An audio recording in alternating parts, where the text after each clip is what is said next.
everyone, this is Warhawk Beyond 2040 and welcome to another edition of the comic book review series.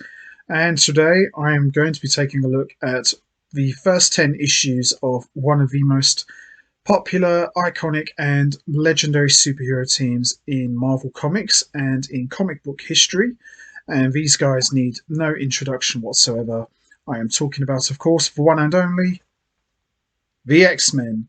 So the X-Men made their debut in 1963, and this trade paperback is part of the Might Marvel Masterworks, and this compiles the first 10 issues of the original X-Men run, and this features the original incarnation of the team. So you had Cyclops, aka Scott Slim Summers, who has been in every single incarnation of the X-Men, and he is perhaps the most important character in the X-Men's history, and he's the field leader. You've also got Beast, aka Hank McCoy, another mainstay who's been in pretty much every single incarnation of the X-Men. And you've also got Angel, aka Warren Worthington III, and he would later go on to become one of the most important characters in Marvel history, when he was renamed Archangel with a completely brand new look, and he would later join Apocalypse's infamous Four Horsemen. And you've also got Bobby Drake, aka Iceman, who is one of the mainstays of the X-Men history, and he would later go on to do his own thing in later years. And you've also got Jean Grey, who was originally known as Marvel Girl, and she would go on to become quite an important character in her own right. She would later become the Phoenix, and later on the villainous Dark Phoenix, and she would also have a very important relationship with Scott Summers, and they will later become husband and wife. And these guys' relationship has been one of the most important things in X-Men's history, and they've had lots and lots of ups and downs, and to me they are the most iconic and important couple in the X-Men's history. So what we're going to do for today is, as I mentioned, we are going to take a look at the first 10 issues of X-Men in this trade paperback, and it all started with the first issue, which is, we're going to take a look in a minute. There they are, the original X-Men in all their glory, wearing the classic yellow and blue costumes, which would later be paid homage to in 2011's X-Men First Class, which, by the way, is one of the best X-Men movies of all time. So this is the first issue, which also features the debut of Magneto, and this also features the debut of Professor Charles Xavier, who is also an important character in the X-Men's history, and he could very well be the most important character of all time, above Cyclops. He's been in every incarnation, and he's kind of like, how should I put it, he's kind of like the dad slash principal. He's head of the School of the Gifted, and he's the one responsible for bringing all of the mutants together, helping them to train and to understand their powers, and he helped create the X-Men to be a force for good. So he's as much an important character and member of the X-Men as much as Cyclops is. So as you see here in the first issue, they don't really delve into the origins too much. You see here that the X-Men are already together, they're fully established, and we've got 4 guys in the team. So, as I said, they don't really go into the backstory that much with the X-Men, but it's still a good first issue. So you kind of get more or less an introduction of each character, and as you can see here, Iceman would not look like the slick Iceman that we would come to know later on. He just started out as more or less like a pile of snow with a pair of black boots, but they will later streamline him down, and he will look more like the classic Iceman that we all know and love. And of course, this also, he is one of his main powers is he's able to create ice bridges, so that's an important part of his character. So funny how I said he's a snowman. Look at that. Funny stuff here. So there's more or less training here. Although the name Danger Room would not be coined till much later, so these guys are just training in the house, really. And there she is. This is the first appearance of the lovely Jean Grey. Of course, very different to the Jean Grey we would come to know much later on. But it's cool to see how she gets her beginning here. Look at it here.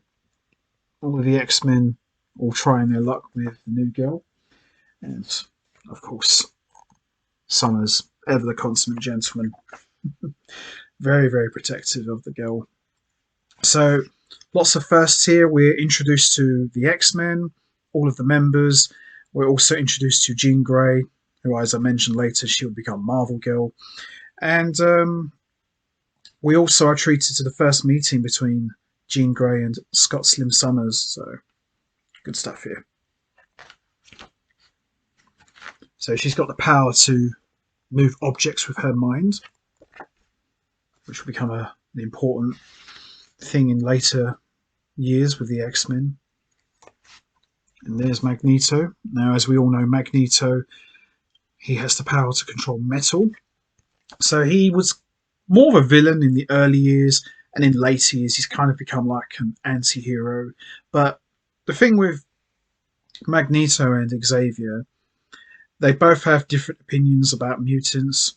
Charles Xavier believes that mutants and humans should live in peace and harmony. And Magneto, his belief is that, no, we've got the power, we can just rule over them, and they're weak, we're more powerful than them. So that kind of brings them to butting heads a lot. So that makes for an interesting story. And also, Magneto would debut his own team just a couple of issues later, which I'm going to get into in a moment. So we just got Magneto more or less just doing what he does best. And there is Marvel Girl, or Jean Grey in the Marvel Girl costume. So this is the first time we've also seen Marvel Girl.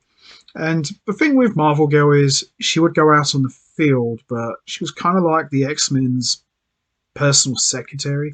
She wouldn't really go out on the field that much. She would sometimes for important missions, but I always remember that they kept her behind because it was too dangerous, or at least Cyclops was concerned for her safety. So, some more here.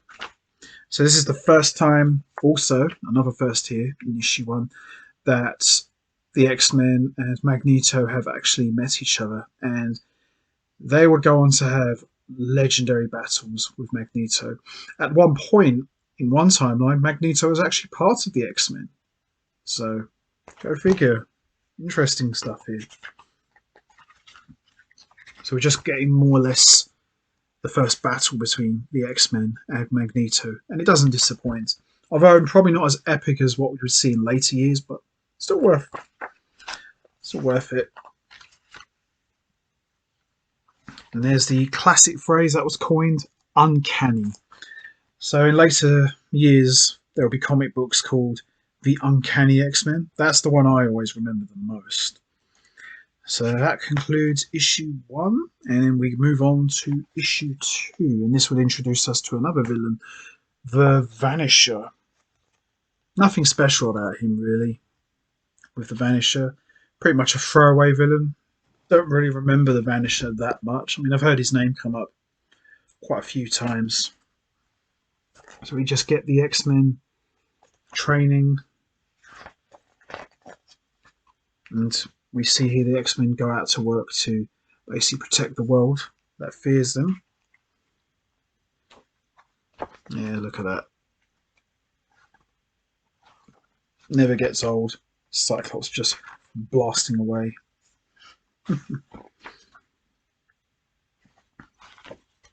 There's some more action here. And there is the Vanisher. Not a very intimidating look, I must say. And of course, Xavier's got his suspicions that Vanisher is a mutant.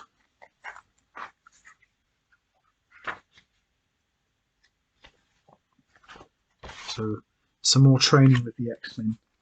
I like how Xavier is always making sure that his X-Men are always well prepared. Mark of a true teacher, in my opinion. There's some more of the Vanisher. Looks like the Vanisher is trying to portray himself as some sort of hero, but he's also looking to try and make the most daring move in the history of crime. So he wants to definitely make a name for himself. There's some more there.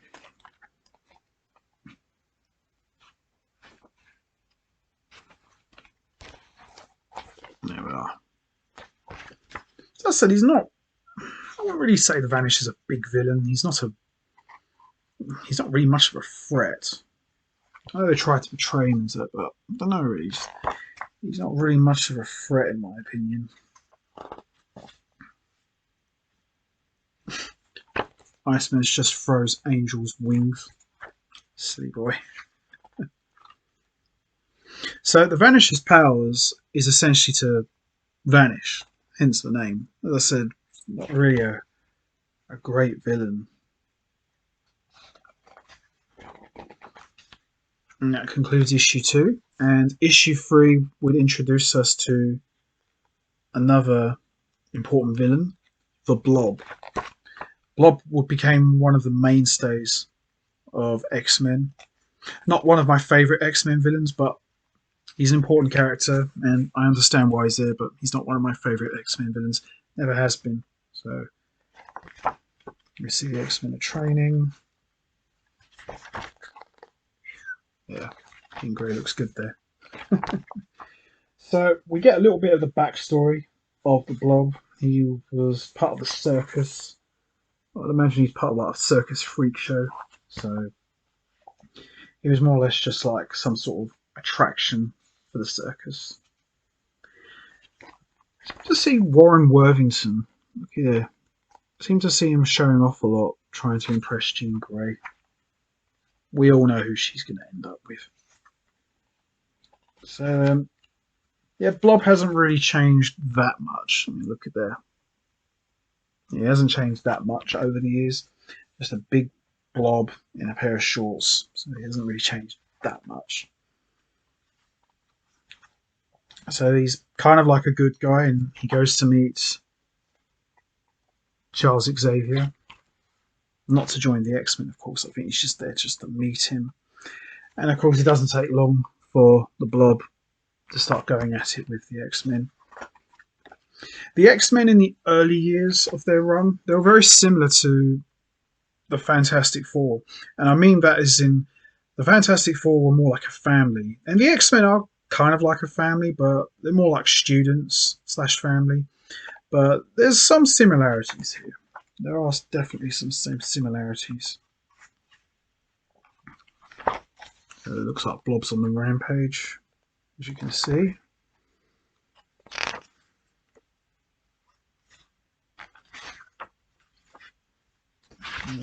So there's some more there.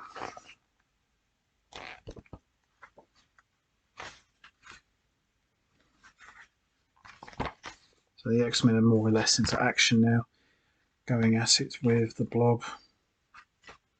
I have to say, that's a pretty silly name for a villain, for Blob. Which is probably why he's not been one of my favourite X-Men villains for so many years. I think even the Vanisher looks a bit more scary than the Blob. So there's some more there. Yeah. So Jean Grey's more or less captured.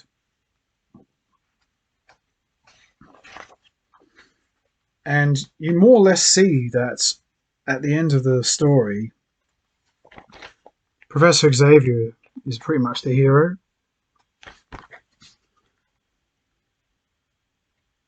So the Blob pretty much returns back to the circus. And that wraps up issue 3. And then we're going to move on to issue 4.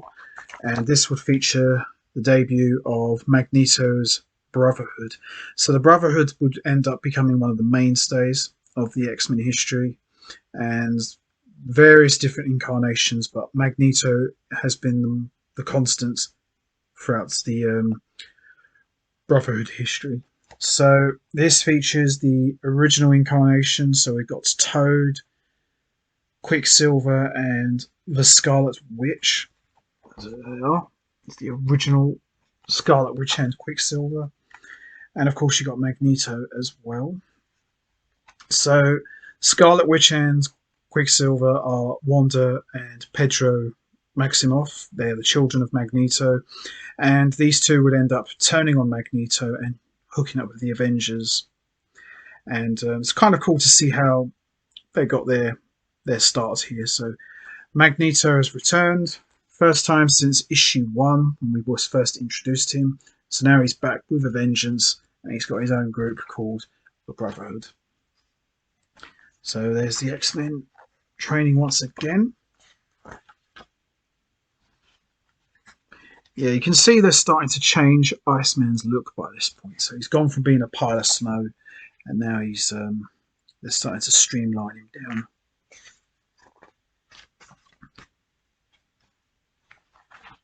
There she is. You can get a closer look there. The original Scarlet Witch. Definitely want to see something like this one day in the MCU. I know we kind of got something like that in WandaVision, but I definitely would love to see her debut the full iconic red costume in the MCU. Maybe one day in her own movie, because I think that would be really cool. So, as I mentioned, we've got the original Brotherhood, Quicksilver, Toad, Scarlet Witch, and Magneto. And we got another villain here. I don't think he was in it long, but there was another villain in the Brotherhood called the Mastermind. Don't remember him having a very big part. The iconic brother and sister duo. We did get something like that in WandaVision, so that was kind of cool. And there's the original Toad. He just looked like basically like an ugly old man.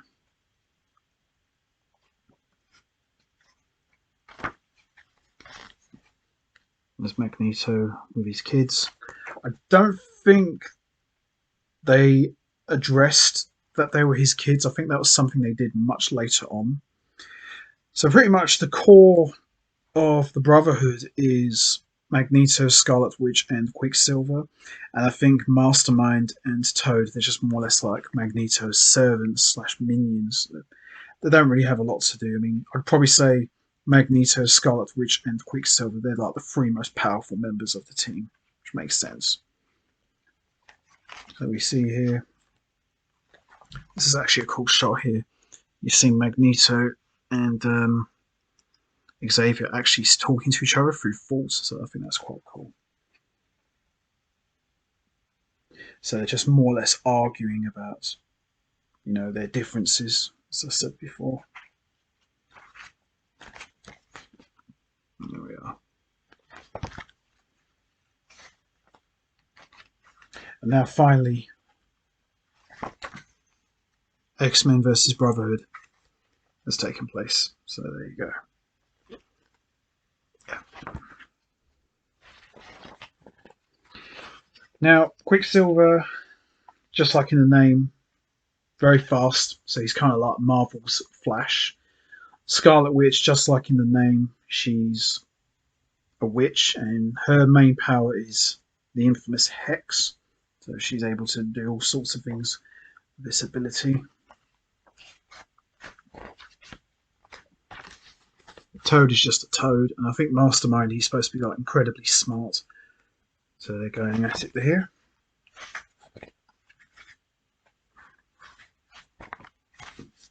Now the Brotherhood and the X-Men would go on to have many legendary battles with each other over their entire history to this day.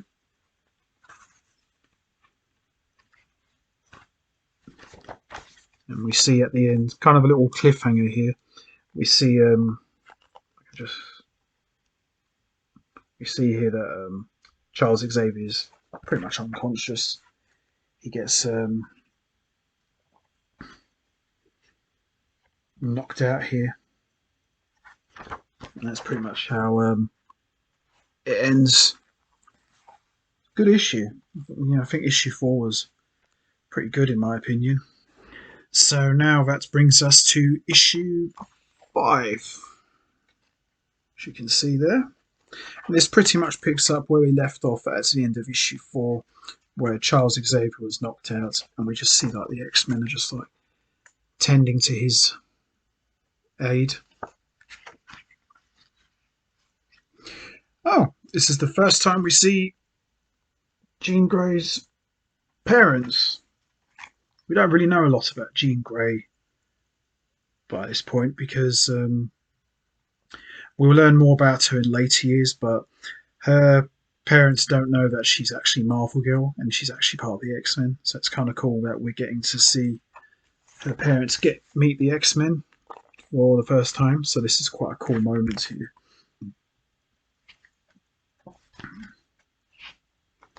And she doesn't quite understand why Summers wears the dark glasses, but we all know there's a good reason for that. Because it keeps his powers under control. And there we see the Mastermind, part of the Brotherhood here. So the Brotherhood are back. So they're more or less back now. I think that's their headquarters. If it is, it's quite impressive.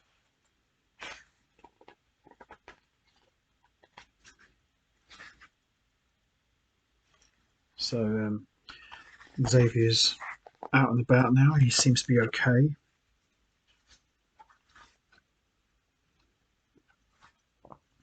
So we go to see that the X-Men are trying to break up a football match. I think it gets a bit out of control here.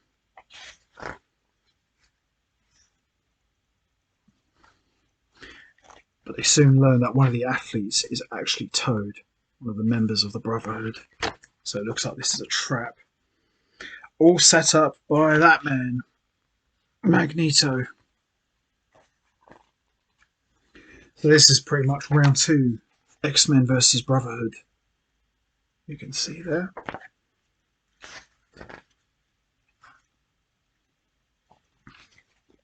So it's causing a bit of a riot here.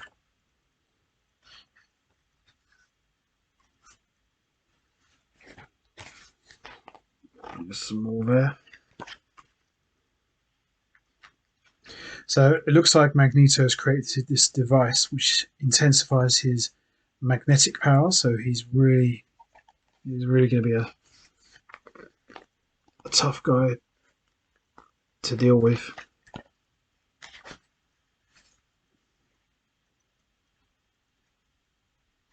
Oh,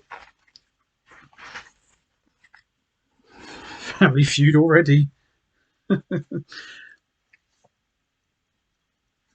Yeah, so I think this is going to be the issue where Quicksilver and Scarlet Witch turn on the Brotherhood. I don't think they joined in the Avengers in this issue. I don't think.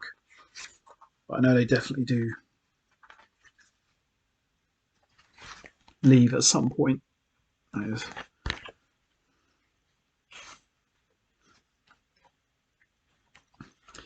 And X-Men save the day. But I think this goes straight into part 3, which is issue 6. And we see Prince Namor, aka Submariner. Another important character. So this is pretty much part 3 now of the Brotherhood story arc.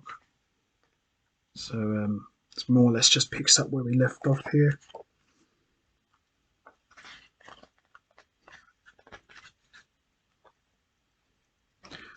So Quicksilver and Scarlet Witch haven't defected yet, but there's definitely tension there.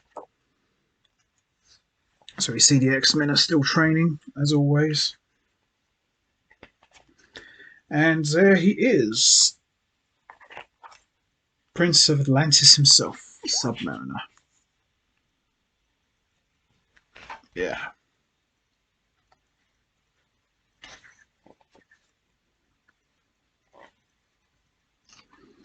Xavier's just more or less warning them that Magneto's powers are returning. Looks like he's going to recruit Submariner to join him. So there we are. Submariner's looks like he's joined the Brotherhood. And that's bad news for the X-Men.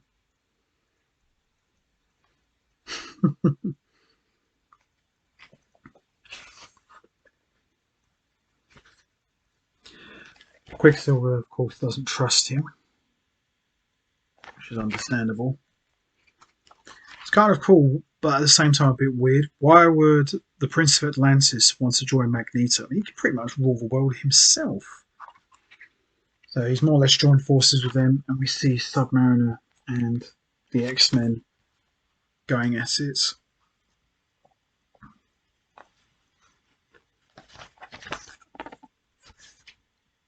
Yeah, there you go.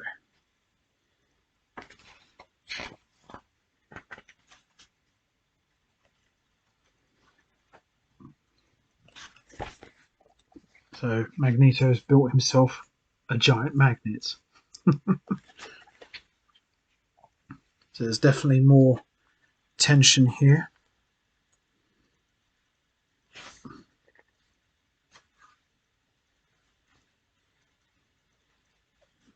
This is definitely the moment I think they're going to turn. I can definitely see it coming.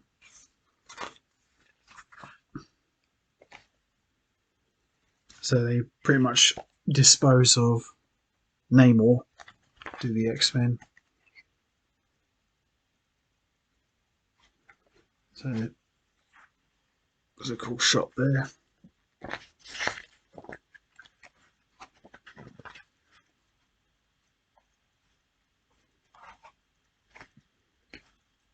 So Submariner pretty much leaves, and this you see the giant magnet is more or less disposed of. So they haven't quite defected yet, so I suspect that does happen later on.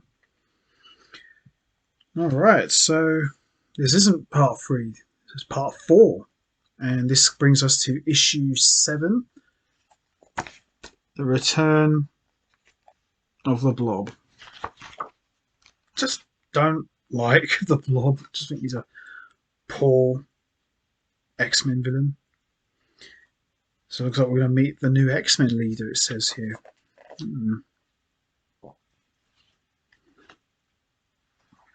So the X-Men have graduated here, as you can see. So by this point, Iceman, they've kind of changed his look. Not quite as streamlined, but you can definitely see that they were definitely trying to change his look. And he's starting to look a bit better now. You know, he's gone from being just a pile of snow to actually being a more slender-looking man of ice.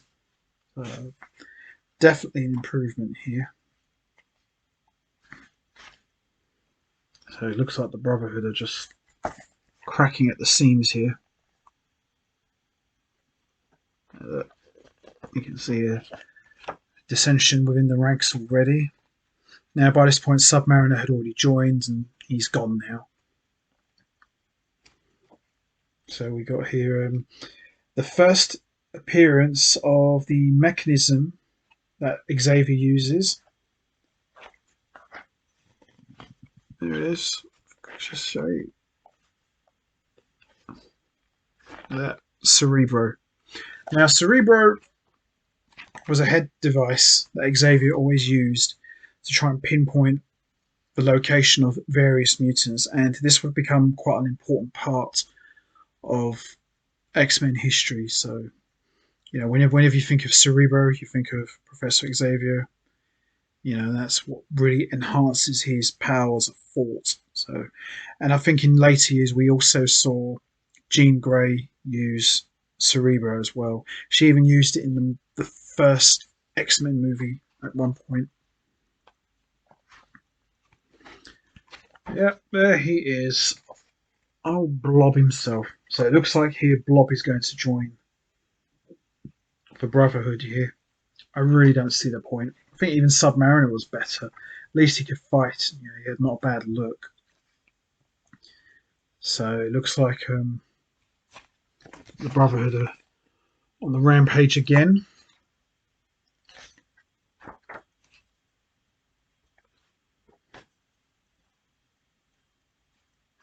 Well, Blob actually manhandling Magneto. Very few people can do that. Not saying Magneto's strong. I mean, he is strong, but it's very rarely you actually see someone put their hands on him.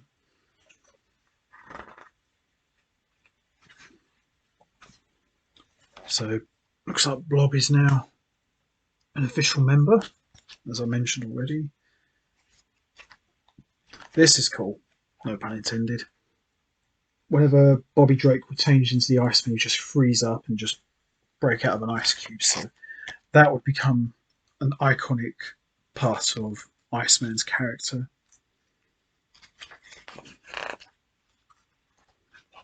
So it's the Blob and the X-Men going at it.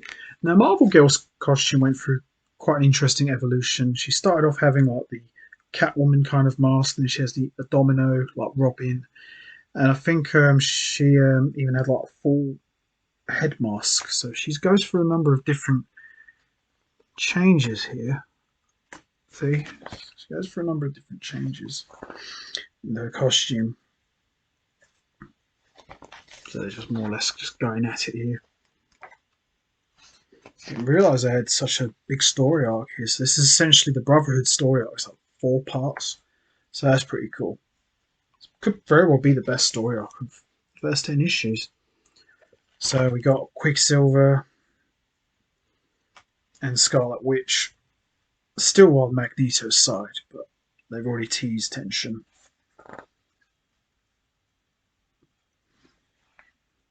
So the Brotherhood have escaped once again, but Blob's been kind of just relegated to the dustbin. So he's pretty much walked away, really. And that's pretty much how we end issue 7. So, good story arc. So that's essentially 4 parts. Pretty good. So this is issue 8.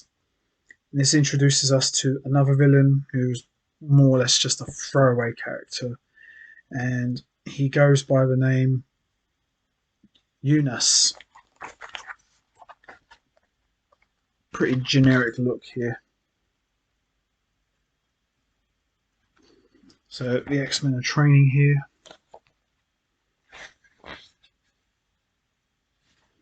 Yeah, Iceman not quite there yet, but they're definitely changing his look, as you can see. And we also we start to see Marvel Girl's powers a little bit more, so she's now moving more and more objects. So I think by this point, as you can see there, Scott Summers already likes Jean Grey. He has feelings for her, but he doesn't, out of respect, he doesn't want to say anything because he doesn't want to jeopardise the team, which is fair enough. Fair dues. So we see something very strange going on in the city.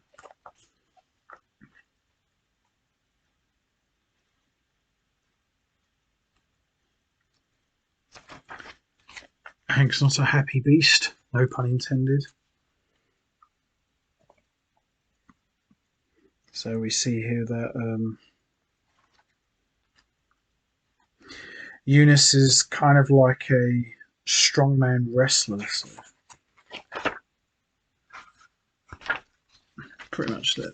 There you see. We got a little bit of his backstory here in this issue.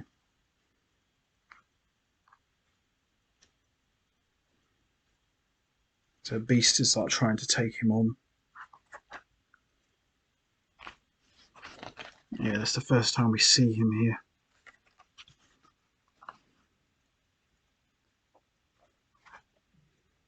So he develops his costume and he more or less goes after the X-Men.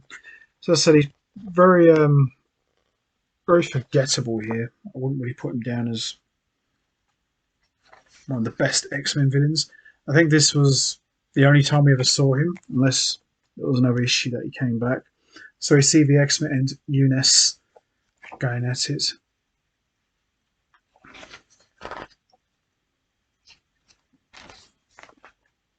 There you go.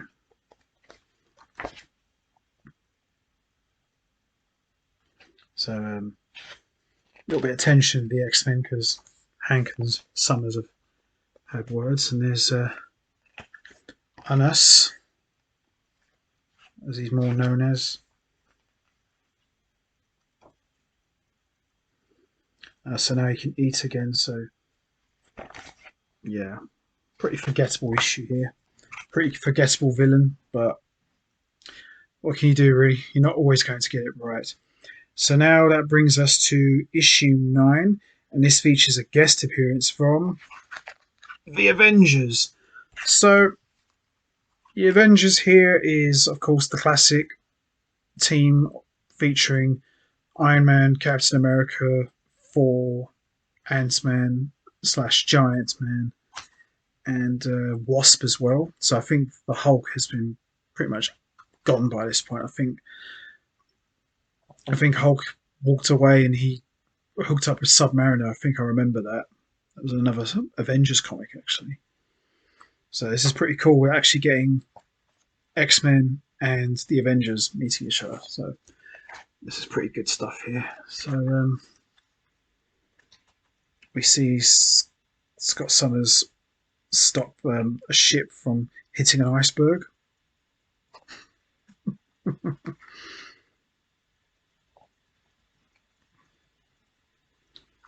And this is Lucifer. Not a bad villain. I like his costume. Pretty scary looking. And there are the Avengers. A very different Avengers to the one we see these days, but it's pretty cool to see the original Avengers here in all their glory. It's going to be interesting to see how they meet. And Lucifer has more or less found Xavier. And Lucifer plans to use a giant thermal bomb to basically blow up the city. Typical bad guy stuff. Gotta love it. So we see the X-Men and the Avengers have finally met each other. Brilliant stuff here. And we see them go at it. Now that's my kind of Civil War. X-Men versus the Avengers. Now there was actually a graphic novel, I think many years later, X-Men versus the Avengers. Really good. Really, really good. So we see Lucifer and Xavier in confrontation, and we still see the Avengers and the X-Men going at it. I think this is the moment where they agree to work together. It's kind of interesting to see Thor saying Avengers Assemble, because I remember originally he was the one that more or less put the team together, and then he handed the runnings of the team over to Captain America. So the X-Men find Xavier after his confrontation with Lucifer. So they're more or less just trying to stop the thermal bomb from going off. Pity Avengers are not helping here. Oh. So the Avengers, even though we had a good little fight scene with them, they're just more or less just relegated to cameo status. Shame really, but still fun issue. And this brings us to issue 10, and this introduces us to another character who would have a big part in later years. Kazar, Lord of the Jungle. There he is. I remember him in the X-Men 90s cartoon. Other than that's it. I don't really know much about him, so it's kind of cool we get to see him in here. So we've got the X-Men training. So he's pretty much like the title says, he's like Lord of the Jungle. So he's kind of like Tarzan in a way.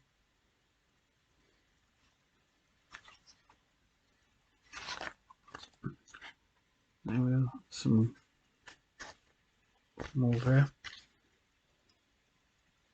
So the X-Men have pretty much found a hidden tunnel which brings them to this jungle.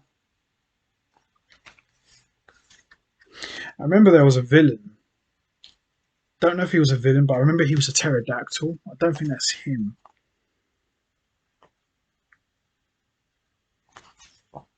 So we see the X-Men fighting these jungle people.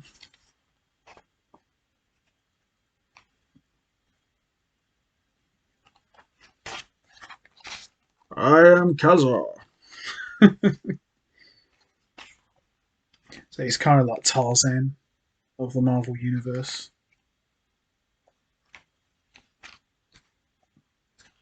Yeah, he's got quite a loud mouth here.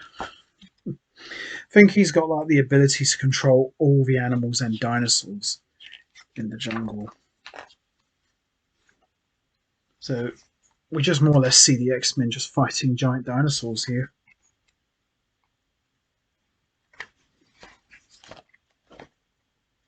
There we are. A bit more here. So by this point we're seeing Kazar and the X-Men working together.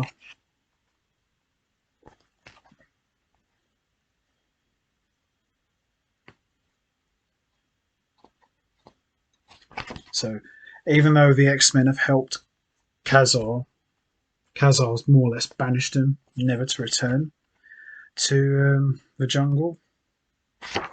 Alright, it was a pretty decent issue. So that concludes all 10 issues of the first run of the X-Men. I have to say, I would probably say issues 4, 5, 6 and 7, which I probably would call the Brotherhood story arc.